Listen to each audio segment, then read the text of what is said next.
মোহভঙ্গ, কবি আলম হোসেন।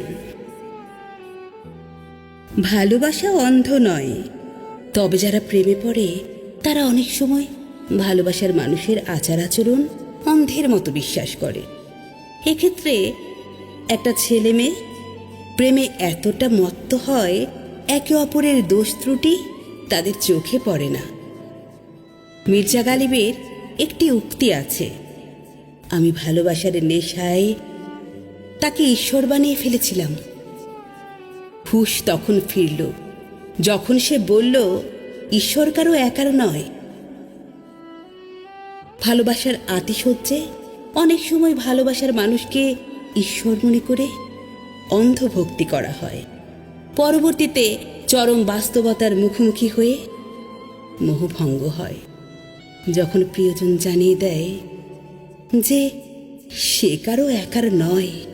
ঈশ্বর যেমন সবার, নির্দিষ্ট কারো একার নন, তেমনি প্রিয়জনকেও নির্দিষ্ট কোনো সম্পর্কের বেড়া জালে পুরোপুরি আটকে রাখা যায় না।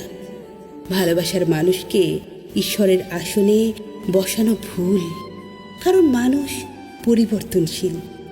মির্জা গালিবের আর একটি উক্তি, তিনি সৌন্দর্যের উপর বিতৃষ্ণা হয়ে বলেছিলেন, যেদিন থেকে আমি ময়ূরকে সাপ খেতে দেখেছি, সেদিন থেকে আমার সৌন্দর্যের প্রতি প্রচণ্ড ঘৃণা জন্মিয়েছে।